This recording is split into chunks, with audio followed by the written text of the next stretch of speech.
Bonsoir. Hello, everyone. All the talks that we have had today have been amazing, and they were very informative. Mine is a little bit different because my research is not focused on the human disease. It's focused on modeling that human disease in a model, animal model, to be able to do a screening of different drugs and hopefully find a treatment to reverse some symptoms. So I'm working as a postdoc in Maria-Luisa Cayuela lab in Murcia, the south of Spain. And we work with an animal model that is a little bit special. Most of you probably know the mice model, but in our case, we use Zebrafish model. That is a small fish that has around 3 centimeters when it is adult. And it has the stripes that reminds a zebra. And it's a freshwater fish that can be used for modeling different diseases. And why we use this fish? One of the main advantages is that they inbreed around 200 embryos per couple every week. So we have a lot of animals to test different drugs. And more importantly, they are developing very rapidly. So in 24 hours to 48 hours, they have almost all the organ developed. So we can test different diseases and compounds in them in a very, very short time. So you could think, fish and human, they are very different. So how are you studying that? They are teleost fish that they are pretty similar to the mammals because they are one of the first group of vertebrates that appear. So we share more than it seems. So we can study some diseases that are related to brain, eye, heart, intestine, liver, or others because the DNA that they have is almost 85% when we are talking about the similarities, 85%. When we are talking about the disease involved genes. So how is this fish can be used to study the DDX3X disease? So this is the gene scheme of the human DDX3X gene. And this is the protein sequence. And in the zebrafish is almost the same. It has a lot of matches. The only thing that we need to have in consideration when we are working with fish is that usually there are multiple copies of the same gene that can have the same effect. So in our case, we are inducing a knockout. That means that we are blocking the protein in the both forms that they have. And as Milou explained before, we are doing the nonsense. So we are eliminating that protein. We are eliminating the DDX3X in the fish. So why we are doing that? Just to do this cycle. So first we check in the patient what is happening, and we develop an avatar. That means that we are resembling the disease in the fish.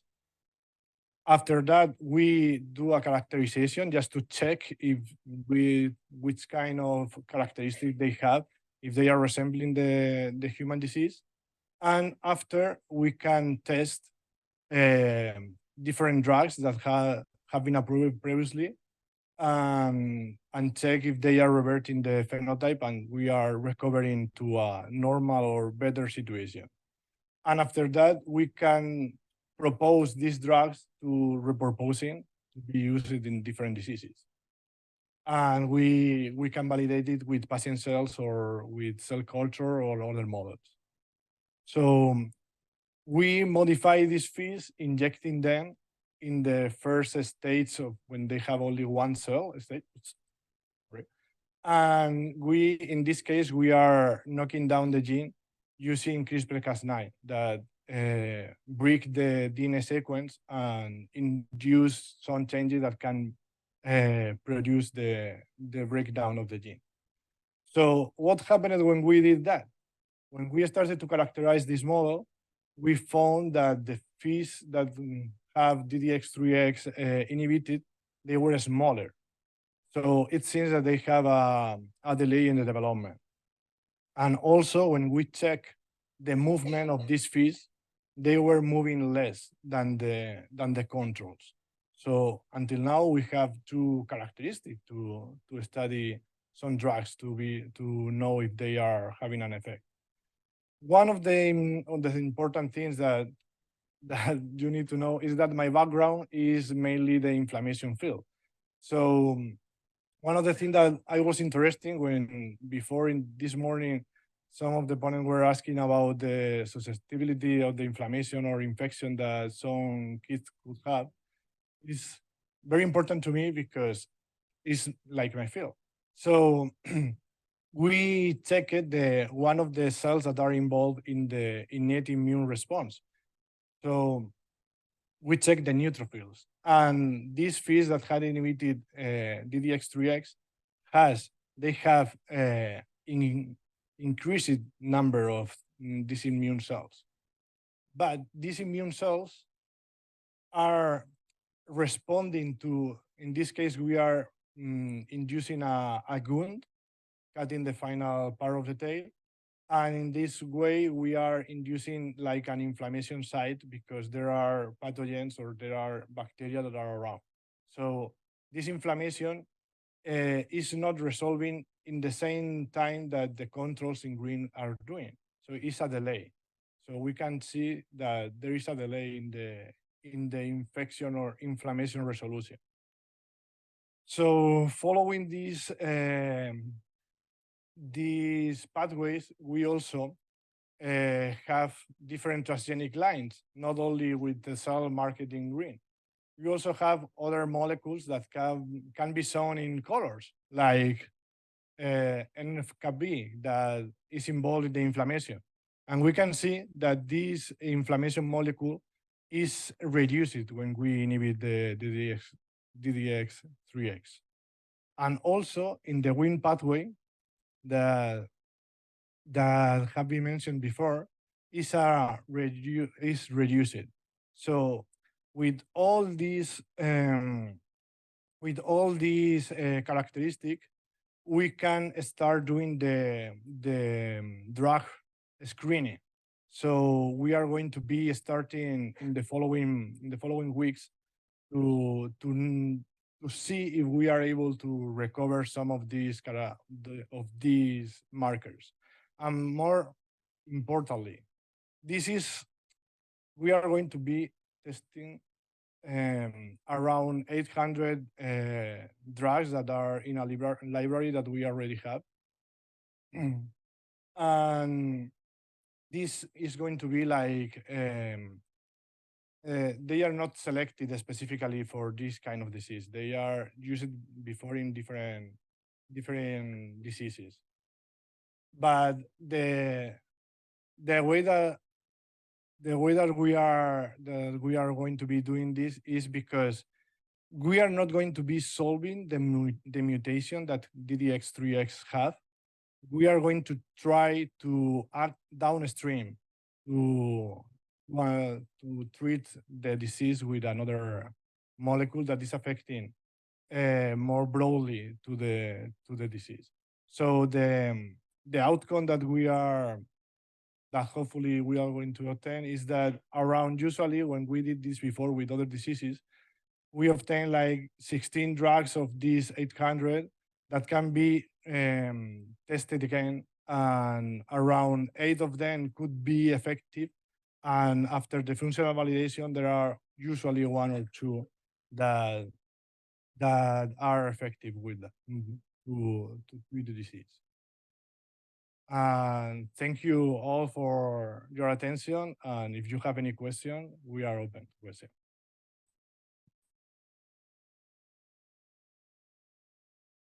Merci beaucoup, Francisco.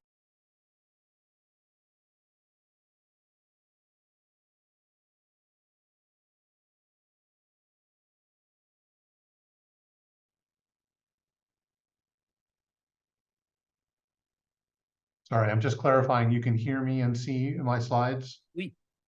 Okay. Yes, we can hear you, we can see you, we can see the slides. That's perfect. Okay, great. Yeah, so good morning in San Francisco, good late afternoon in Paris. I'm Elliott Sherr. I'm a child neurologist, and I run a research group that studies DDX. And actually, the prior speaker was making comments about using human cell lines, and I would say that's not what I'm talking about today, but we have an effort ongoing in the lab, so I'd be happy to chat with you about that at another time. So, Le message est passé. okay, so this is a picture of a compendium of genetic mutations.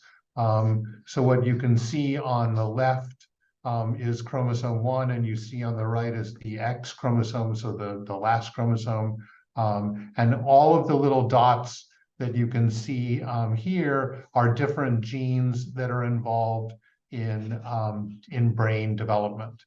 And all the ones that are above the dotted red line that I'm trying to display right here, all of the ones above that line are statistically significant and linked to neurodevelopmental disorders. And the higher up it is, the more powerful the genetic association is. So that's the line right there. And then here is DDX3X. We all know that it's on the X chromosome, which is why it's all the way over to the right in this pictograph. But you can also see how high up it is in terms of its statistical association. So DDX is both tightly linked to developmental disorders and is surprisingly relatively common. And then we did this same analysis here. Many of the families have noted that kids with DDX mutations can have abnormalities of the corpus callosum, and I'm going to show pictures of that in just a moment. But this is essentially the same kind of analysis, what we call a Manhattan plot, where the chromosomes are listed from left to right, and the statistical association is from bottom to top. And again, so this is instead of overall neurodevelopment, this is specifically participants or families where the child has a disorder of the corpus callosum. And you can see again that DDX is highly linked to disorders of the corpus callosum, and arguably one of the more strongly linked of all the known genes. One of the things that we've been studying is the association of specific mutations. So many of the models that people have been studying are knockout or nonsense mutations, whereas what we're showing you here are different mutations depending on the specificity. So there are two regions in the protein that are important for function. One is the helicase that binds ATP. So helicase meaning that it unravels, and I'll show you that picture in just a moment, unravels the RNA. And there are two structures to this, the C-terminal aspect of it, as well as the ATP binding. All of the ones that are inside of these two domains are going to be missense mutations and highly linked.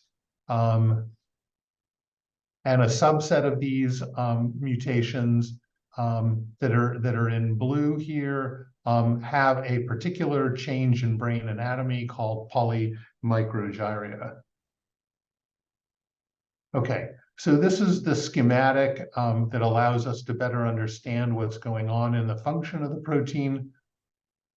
So you can see here that there is a schematic of an ATP molecule and as well as double-stranded RNA. And then this is the protein itself, DDX.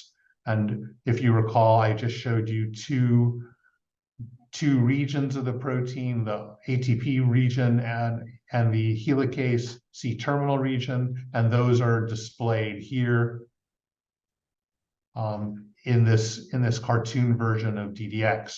And then when ATP and the double-stranded RNA are linked or touching the DDX protein, we're able to unravel the RNA. So it starts out over here being double-stranded, so meaning the two strands are linked together or interwoven together. And then over here, when the enzymatic activity of the protein is done, it's separated this into two RNA molecules, and the ATP is being hydrolyzed.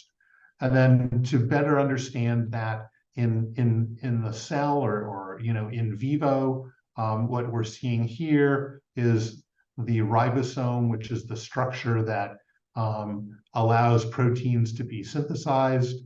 And the ribosome starts out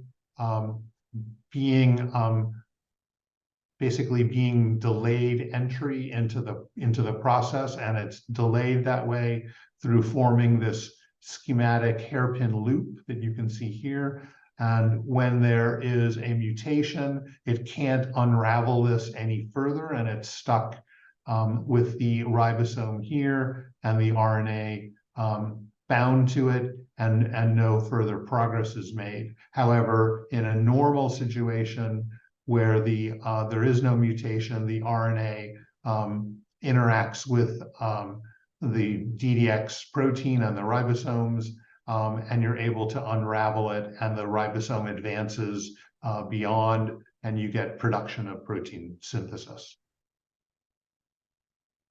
So can we use that knowledge that I've just told you to better understand which of the DDX mutations are more severe or more mild? And so again, this is, if you look at panel A, these dark bands just refer to where the RNA is. And so in this picture here, the double-stranded RNA is right here. And this is just starting out in this unraveling process at a time of 0 seconds, so right at the very beginning of this assay. And then by 120 seconds, as you can see over here, all of the RNA is unraveled, and none of the double-stranded RNA remains. So that's how it works in a normal DDX3X protein, where it can unravel the RNA really quickly. However, if there's a mutation, this process gets slowed down. So if you take that concept in mind and you look, for example, here and here, so the blue dots are the dots that are seen in normal DDX protein. And so that's displayed here where it says wild type. However, there are other versions of this where there are specific mutations. So for example, here where you see R376C, so that's a single amino acid mutation, changing an arginine to a cysteine. And that activity then, that activity can be seen here in the green line. So it's not as fast as the wild type, as the normal protein, which is over here, but it's not as slow as the ones that are over here that almost have no activity at all. So for comparison, children who have the R376C mutation are more mildly affected, whereas the children who have mutations that are down here For example, the R326H, that's the red triangle that I'm pointing to, those are more severe mutations. So we're able to both model potentially how we can use drugs and other means to interfere with this process, but we can also monitor how severe the condition is likely to be based on these kinds of analyses of mutations. Okay. That information is also intertwined with the work that the lab has been doing studying the clinical presentation of children who carry DDX mutations. So these are pictures of participants in studies that we've done both in our lab as well as collaboratively with Dr. Kleefstra's group. And you can see here that there are some shared facial features, including a long, hypotonic, low-tone face, a high, broad nasal tip.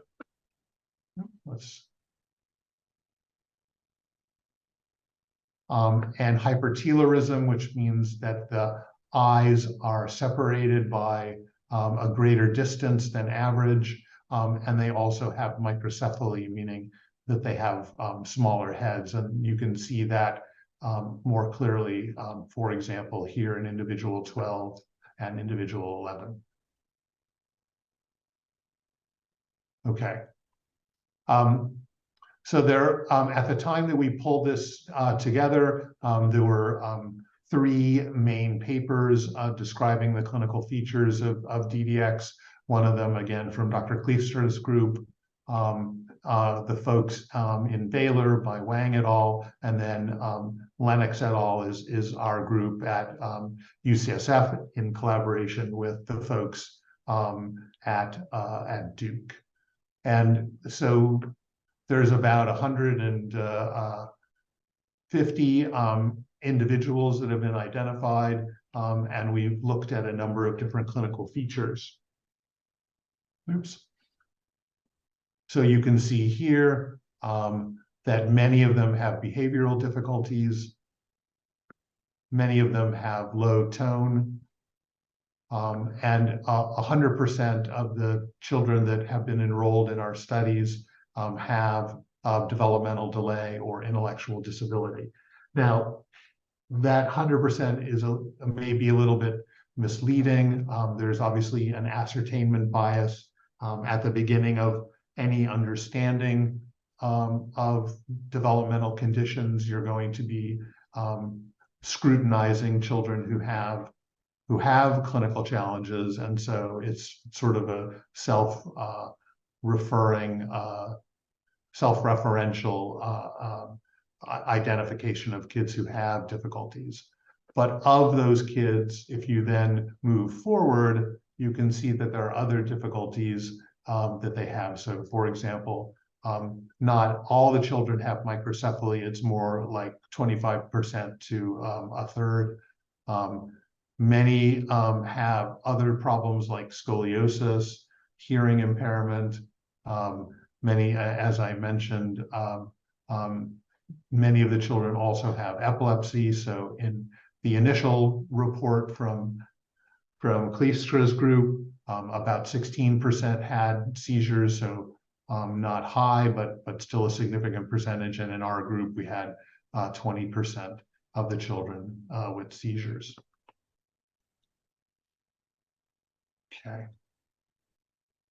Okay. And I mentioned earlier that some of the individuals have a particular brain anatomy change called polymicrogyria, or PMG, which is I'm going to use for short. And the children who have PMG are, in our eyes, more likely to have a greater set of developmental challenges. So what we've done is we've grouped them here for individuals who have PMG, individuals who don't have PMG, and then the combined total over to the far right. And so if we compare, for example, microcephaly, so the smaller head size, you can see that children who don't have PMG, only a third of them have microcephaly, whereas it's admittedly a smaller number, but those individuals who do have PMG, a full 70% of them have microcephaly. So the very, very strong association. And for those of you who think about brain anatomy, that often makes a lot of sense. Low tone is again another feature, but in that case, just simple low tone is ironically more likely to be associated in the non-PMG crowd. However, if we look at individuals who have a mixture of low and high tone, more in the general domain of cerebral palsy, you can see that 60% or 64% have this mixed low and high tone, whereas those who have no PMG, only a third or less have that mixed tone. And then another feature that is important to understand is there's a linkage between cardiac abnormalities and the development of the neural crest and the development of cortical malformations. And so again, you can see here the non-PMG individuals, only 10% of them have a cardiac anatomic malformation, whereas a full 50% of those who have PMG also have that associated feature. There are other aspects that are clinically important. Just very, very briefly, a full 50%, as you can see here on the top, of the DDX carriers after the age of 5, so still, fairly likely most kids are able to be verbal by that point, but a full 50% of the DDX girls were not verbal. And again, I'm just going to move down here and repeat this concept about cardiac defects. And there was a recent paper by a group that was studying the neural crest, and they found that the DDX protein is responsible for inducing the formation of the neural crest through AKT signaling. And again, we had a nice talk earlier about Wnt signaling, and there's a significant overlap between this AKT signaling, Wnt signaling, and DDX function. DDX has also been linked to cancer. It works as a secondary driver in many cancers, meaning that it's not the initial mutation, but a secondary mutation that leads to the cancers. And I've listed a few of them that show up more commonly here: medulloblastoma and glioblastoma in the central nervous system, B-cell lymphomas, and prostate cancer. And there are other ones as well. However, these features here do not refer to children with a primary mutation in DDX. These are all ones where there's a secondary mutation in DDX. The only place where DDX appears to be the primary driver is quite rare. There have been 4 cases identified around the world so far where there's a mutation in DDX that is linked to neuroblastoma. Thankfully, all of those individuals had either surgical or chemotherapeutic cure. It was found at a young age and responded to rather quickly.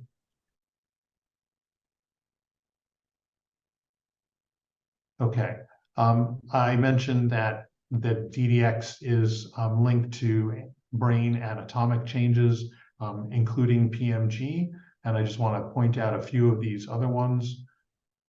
So again, a partially absent corpus callosum or a thin corpus callosum is present in non-PMG individuals. There's only one case where we identified that, but in PMG individuals, it was 3 out of 11, so 27%. So more commonly linked, those two together. Ventricles are enlarged in both PMG and non-PMG carrying individuals. And colpocephaly, which is a particular distortion of ventricle shape, is also present. Okay, here is an opportunity to take a look at some of these images because they're difficult to understand without visualizing them. So over here is C for control. So we have a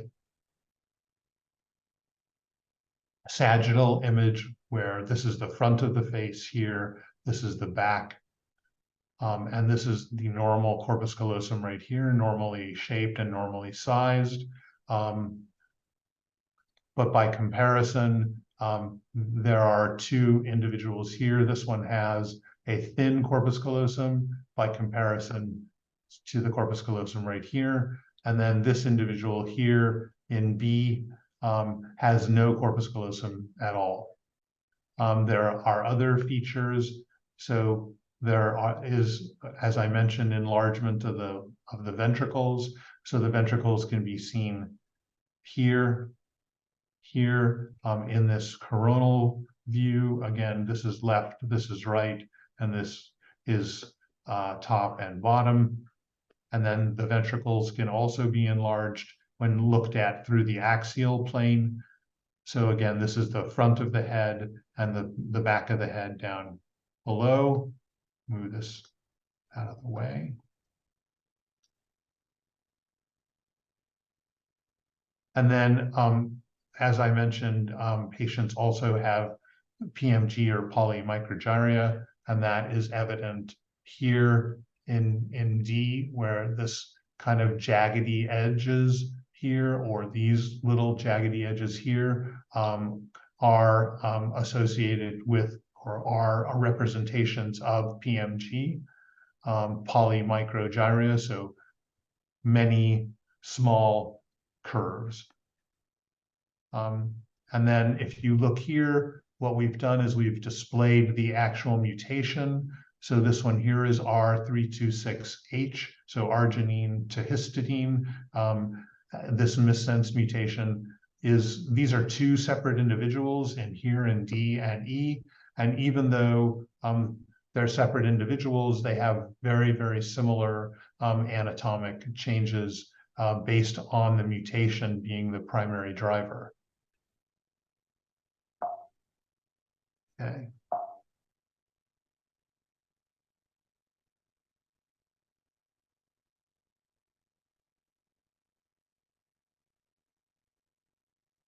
Okay, we discussed that.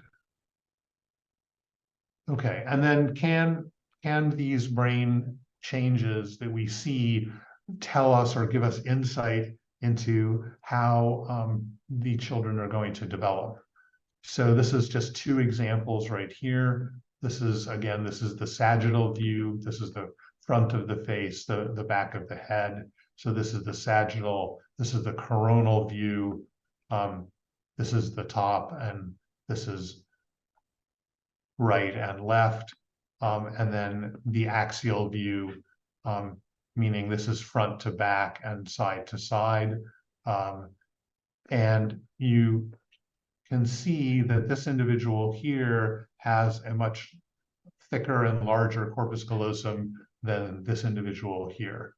And similarly, the amount of white matter, which is the structures that connect the different parts of the brain, there's more of the white matter, which in these pictures, it's inverse. The white matter is dark gray. So you can look here, there's a lot of dark gray on both sides of this brain, whereas this child here has a much smaller amount of that. And we conducted Vineland behavioral analyses on these individuals, and you can see that the child who has the larger corpus callosum and a greater volume of white matter has a Vineland score of 81, which is just a little bit below, or actually is on the border between being normal and being a little bit impaired, whereas this individual here who has the smaller corpus callosum and diminished white matter volume has a score of 47, which is markedly low. So there may be important insights that we can use both from the genetic mutation that the children carry, as well as these specific anatomic features. So what can we do to increase our understanding of how children with DDX develop, and what sort of challenges they confront, both initially when they're first diagnosed, but importantly, longitudinally over time. And so we are collaborating with a series of other groups, both here at UCSF, Children's Hospital of Los Angeles, Rush School of Medicine in Chicago, and Mount Sinai in New York. And so this is going to be both a cross-sectional and longitudinal analysis where children are evaluated every other year or every year. Families will be completing surveys, as well as coming to visit one of the 4 sites and engaging in a more comprehensive analysis. This, we hope, will help us understand the condition in a more sophisticated and deeper way. We will also be obtaining blood samples that we can use for biomarker development and the generation of iPSCs that will make available to all qualified investigators, which we hope will accelerate the process.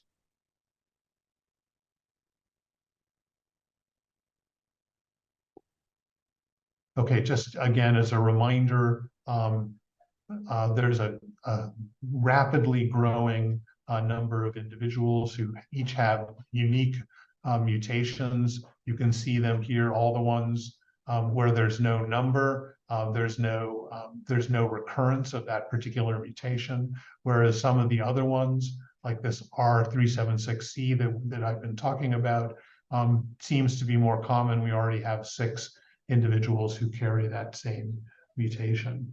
And so both the location of the mutation, its response on enzymatic assays, and also the kind of brain imaging features that are repeated, gives us a greater insight and hopefully encouragement that we can better understand these conditions through these analyses. So in summary, DDX accounts for 1 to 3% of all cases of girls with global developmental delay. So it is literally one of the most common of all neurodevelopmental disorders in girls.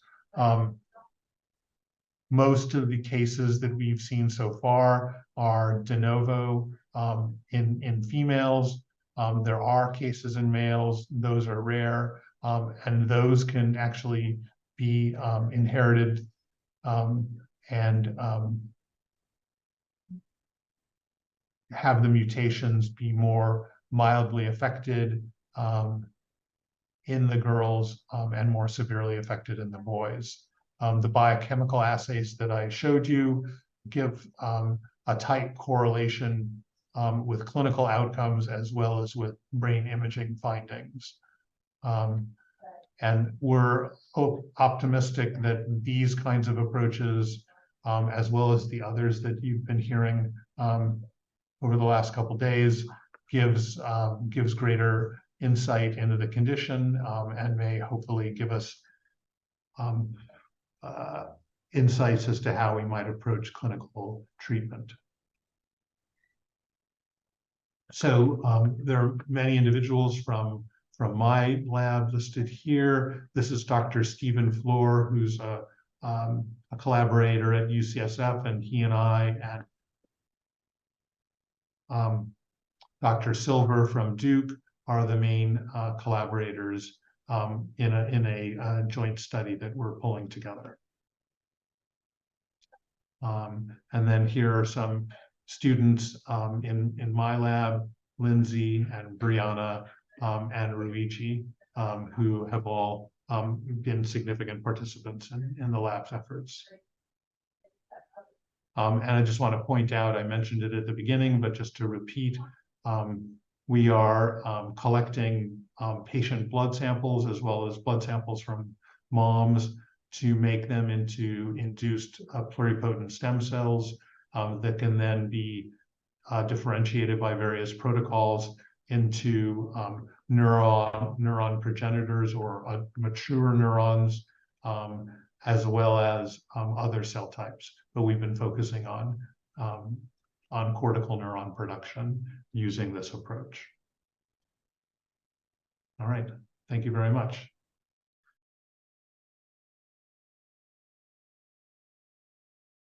Responsible, really. Merci beaucoup, David. On va prendre, Thank you. donc, notre dernière intervenante. We Je have vous our demande last d'applaudir, donc, presentation Andrea now, Boitnott, and it qui, is elle aussi, Andrea nous vient, Boitnott, des États-Unis, d'une autre région also des États-Unis, coming parce que to c'est us le from a Texas. different area Et of avant, the Andrea state, so était à New Texas. York, à l'université Andrea Mount was Sinai, previously travaillé in sur des modèles New de York, souris, working at des Mount souris. Sinai, Vous avez working tout à l'heure les on poissons, maintenant on passe aux souris. mice Et models. l'intérêt de We ce que saw je comprends fish bien, c'est and que now Andrea mice, a conservé la and possibilité de travailler sur ces Andrea souris pour is ensuite working développer on des those thérapies géniques. mice to Thérapie try génique, on and en parle develop beaucoup. Est-ce gene que therapy. Now, that's c'est un something mythe? that Est-ce we que c'est often de la talk about. science-fiction? Est-ce que Is c'est it possible? science On va l'apprendre tout fiction? de suite Is it grâce à possible? Well, Andrea. now we're Andrea, going to peut-être hear about mentionner aussi that. que And maybe vous avez eu it's un worth saying, financement Andrea, pour that venir you nous were voir en France. funded You got to a come travel and award visit us from in France. an association to thanks for that, right? So, Andrea, the floor is yours. It's always super fun. Sorry, I can't hear. I guess a lot of meetings. Can you hear me now? Oh, Yes. sorry. Thank you for that.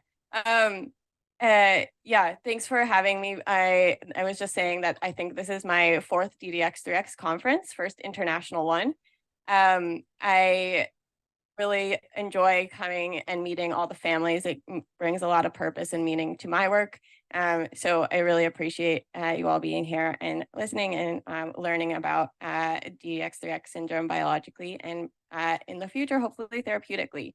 And that's what I'm going to talk to you about today. I'm going to be talking about my dissertation work on developing a gene therapy for DDX3X syndrome. Okay, so gene therapy is kind of an umbrella term for any kind of therapeutic that modulates gene expression. So this can include gene editing, which you may have heard of CRISPR. That's a hot topic in the field. That is considered a gene editing approach. There's also gene silencing. Gene silencing is really good for mutations that are dominant negative, so they cause an altered function. But it's not really a beneficial approach for DDX3X. For DDX3X, we're taking the 3rd gene therapy approach. This is called gene replacement. Gene replacement. Gene replacement is a gene therapy where you're introducing a working copy of a gene into cells. It's really good for loss of function mutations or mutations that are non-functional, because what is happening is you have a cell with a mutated gene. So in this case, it's going to be DDX3X that causes that cell to not function properly.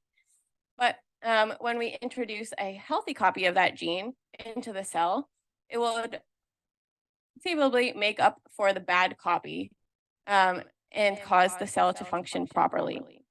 So this is what we call gene replacement. It is the approach that we're taking for DDX3X syndrome. It's not that simple, though, in developing a gene therapy. It actually takes multiple years and a lot of resources. It first starts with gene discovery.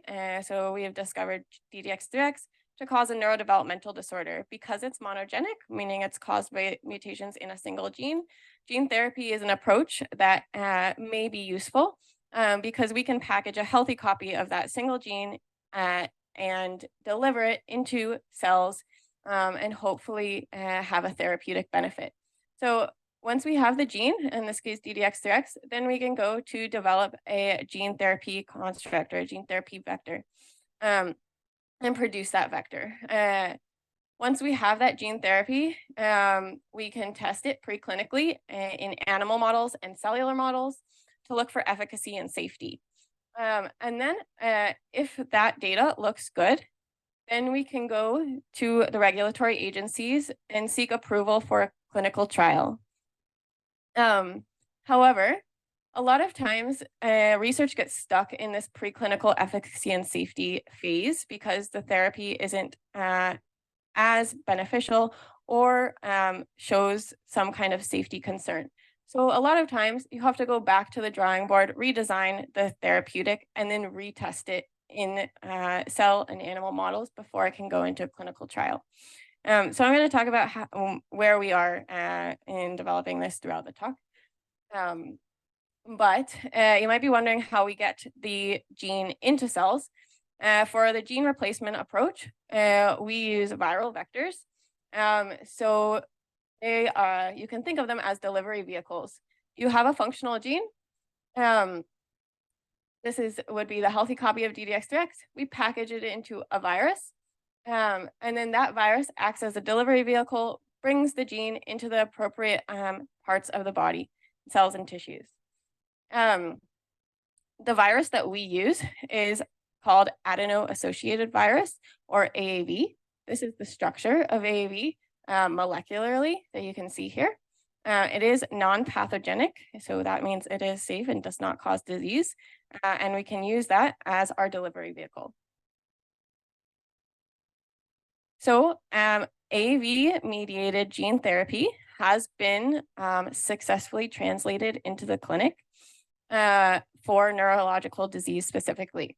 So this is an example of a disease called aromatic L-amino acid decarboxylase deficiency, or AADC deficiency.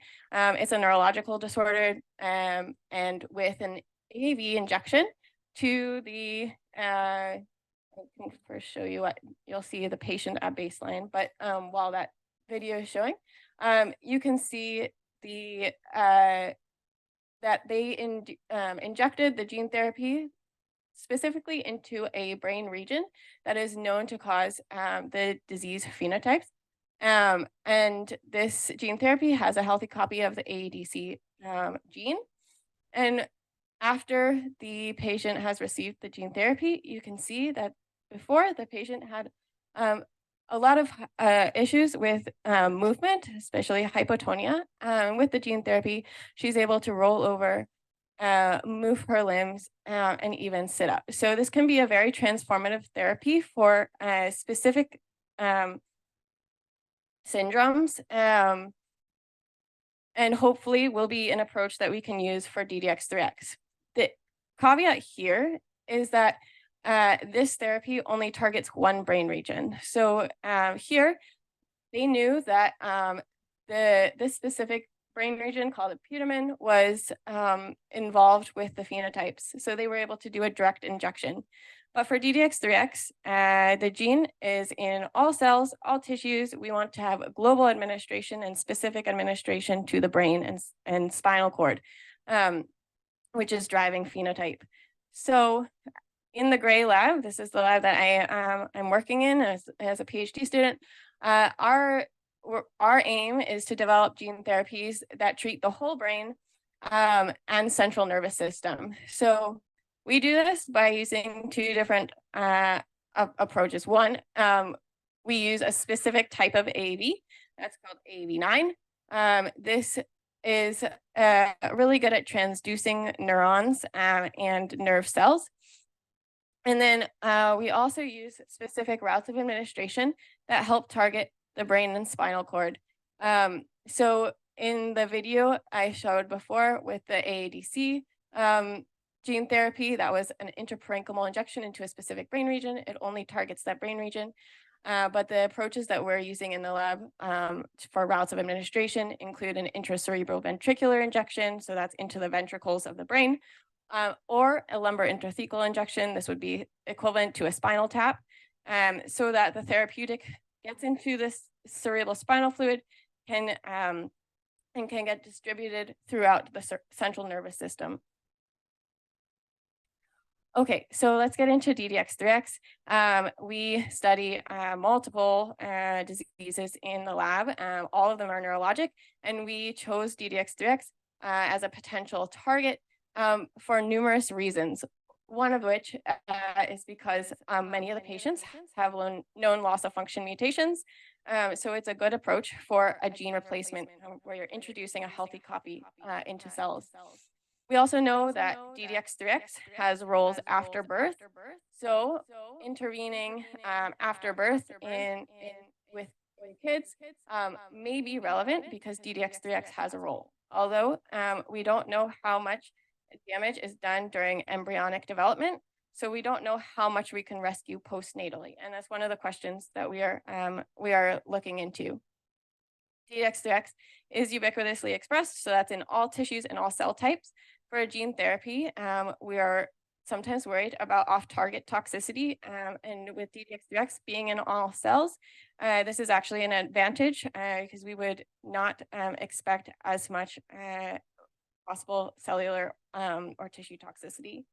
And the DDX3X gene fits in the AAV capsid, and we have a really strong patient community that's prepared for clinical trials. So we gave it our best shot. We developed we designed a gene therapy vector where we have included a human DDX3X gene that is driven by a weak and ubiquitous promoter. We packaged that into AAV9, and we've been testing this viral vector gene therapy preclinically. So here I'm showing the AAV9 DDX3X gene therapy in the mouse brain. This is so just looking at these images, this is a side view of the mouse cut in half. If you cut it straight down in the middle. This is the front of the brain. This is the back of the brain. And you can see the expression of the AAV9 DDX3X gene therapy throughout the brain, especially in this region here, which is the cortex, some subcortical regions, and the hippocampus, really important for learning and memory. But it is throughout the brain, just to a lesser extent. So this is the distribution 3 weeks post-injection. And you can see that we're targeting brain regions that we would want for this disease. We designed a preclinical safety and efficacy study using mice. Mice are used in biomedical research to help us understand if there's a behavioral therapeutic rescue or not, which can help when we look for regulatory approval for a clinical trial. So we have a mouse model of DDX3X. This was developed and characterized in Sylvia de Rubeza's lab at Mount Sinai, and we're using it at UT Southwestern to test our gene therapy. So this mouse has very similar phenotypes to what you see in humans. They have developmental delays in physical, motor, and sensory milestones, and have phenotypes like anxiety and movement disorders that we can extrapolate to human disease. So we injected the DDX3X mice along with controls with a ventricular injection with either a vehicle control or a low or a higher dose of the gene therapy. And we looked at both safety and efficacy. So for the safety, this is a full year study. We're just looking for global abnormalities and then doing a full tissue analysis to look for any toxicity. For the efficacy study, this is all on behavior readouts. So we assess, because this is a neurodevelopmental disorder, we want to look throughout the age span of the mouse. So we start behavior testing in the pups. So at postnatal day 1 day after birth, for the first 3 weeks, this is childhood, early adolescence, and then assess at 3 months. This is at the adult stage, and again later at 12 months, also adult. And we're looking at different behavior readouts, including anxiety and motor function. Okay, so just to talk about the early results from the early age efficacy. So like I said, we have a mouse model with a bit of a lot, but with physical differences between controls, motor deficits, and sensory deficits. So the DDX3X pup is delayed in all of these tasks. For example, one of the motor milestones that we do is surface writing. This is just the amount of time it takes the pup to turn over from its back to its paws. So being able to roll over. Auditory startle is just a response to an auditory stimulus. So we're getting at the sensory development, sensory milestones. So these are some of the tasks that we run. And we have significant differences between our DDX3X mice and our control mice. But when we looked to see if the gene therapy had any benefit, we did not see anything. So with the low dose or the higher dose, we did not see any rescue in the delayed behavior. Additionally, we looked in the control mice to see if there were any safety concerns with the gene therapy. We also did not see any differences between the injected mice and the control, not a vehicle injected mice, suggestive that this treatment behaviorally is safe, but it's not efficacious. At 3 months, this is at the adult time points. I'm just going to show you some an anxiety test that we run. This is called the open field test. Think of it like you're in an elevator, and you have the outside of the elevator and the inside of the elevator. You're more like, when you walk into the elevator, you're more likely to stand at the periphery, not at the middle, because the middle is a little bit more anxiety, stressful, provoking. So we can kind of do this. This is like it's called thigmotaxis, and we can assess this in the mice. So you assess the amount of time they spend at the periphery or in the center of a new environment, of a novel environment. So here, if you have the less time that you spent in the center is more anxious. So we have our DDX3X mouse in red and our control mouse in blue, and the DDX3X mice spend significantly less time in the center of the open field, indicative of increased anxiety. When we introduce the gene therapy at the low or the higher dose, we do see a dose-dependent amelioration in anxiety. This is significant, where the higher dose does lead to less significant anxiety phenotype. But it is still not to the level of controls. So it is not a full rescue. It is only a partial amelioration. With the low and the higher dose in the control mice, interestingly saw a dose-dependent toxicity where the DDX3X mice injected with the control mice injected with the higher dose actually have increased anxiety. So what this is telling us is that while we can modulate the behavior in mice with a gene therapy approach, we need to be really careful about overexpressing DDX3X, because overexpressing DDX3X can also cause phenotype. So what have we learned from this data so far? One is that there is minimal efficacy with our AAV9 DDX3X gene therapy. We did see this anxiety amelioration in DDX3X at the adult stage, but it was also not sustained at 12 months. And then the there was no effect in developmental milestones. And then we also have possible changes with overexpressing DDX3X that I explained earlier. But we did show that the behavior of mice can be modulated by altering DDX3X expression postnatally. So it's still worth pursuing gene therapy as a potential therapeutic strategy. We just need to get more creative with our therapeutic design. So back to our initial schematic, we are back here where we tried a gene therapy that we gave a best shot at designing, but we don't really see much efficacy and potentially some safety concerns. So we're back here redesigning the gene therapy to come up with a better strategy to then test in our cell and animal models.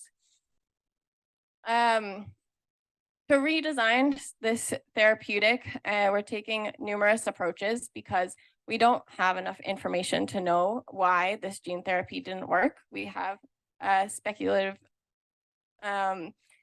possibilities, but nothing that we're certain of.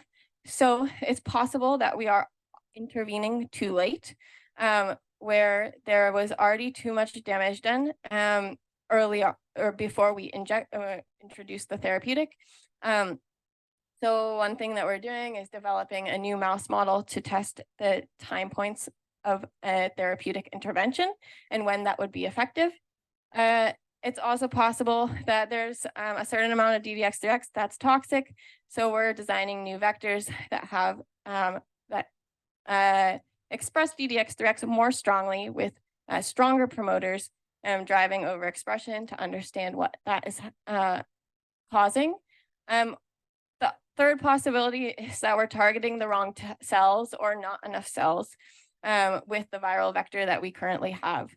So we can work on testing new routes of administration and when new viral vectors are developed, those new viral vectors. I'm just going to talk about the first point here for the remainder of my talk, where we've developed a new mouse model for DDX3X.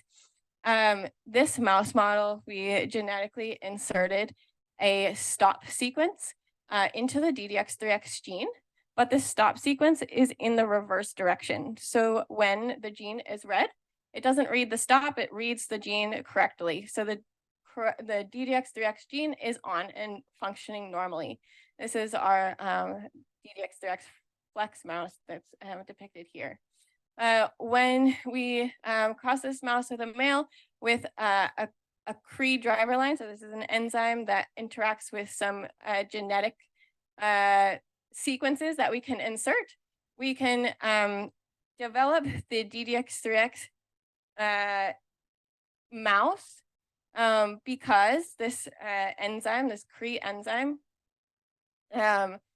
flips the stop cassette into the correct reading direction.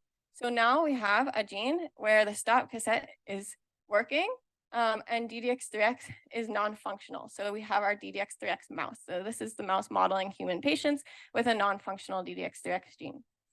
But with our genetic approaches, we've also included a few other sequences where the sequence is responsive to something called tamoxifen. It's a compound.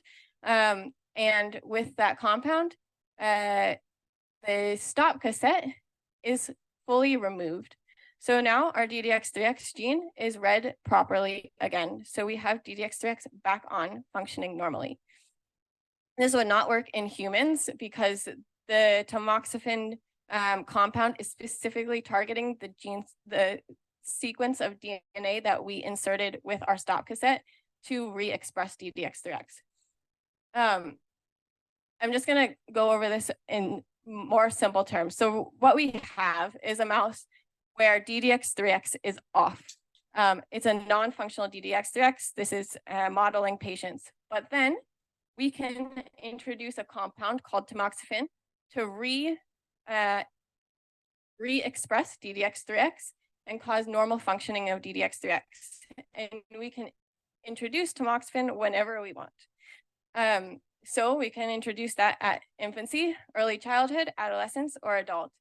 And then we can see on the behavior readouts that we have, how much is actually rescued at what time point when we intervene. So this mouse model also had to be characterized. It was characterized and has a very similar phenotype to the mouse model at Mount Sinai that we were using in the gene therapy study that I talked about earlier. It has motor deficits that we are looking at closely because they're similar to patients. I'm not going to get into all of that, but the next steps here are to inject the mice with tamoxifen at the different ages and then assessing behavior as adults to see what we have rescued and when.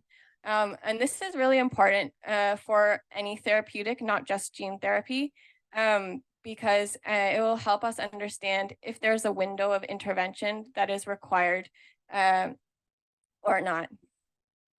And that is all I wanted to discuss, but I'm happy to take questions. I hope you were able to follow some of the gene therapy work because it is very complicated. And our team is very large. We have, this is Stephen Gray, this is my PI at UT Southwestern. He's driving all of this work on gene therapy development for pediatric neurological conditions. We work on over 10 conditions from the preclinical aspects to clinical trials. And I've been working with Xin, Yuhi, and Angela on the DDX3X project. So I can take questions.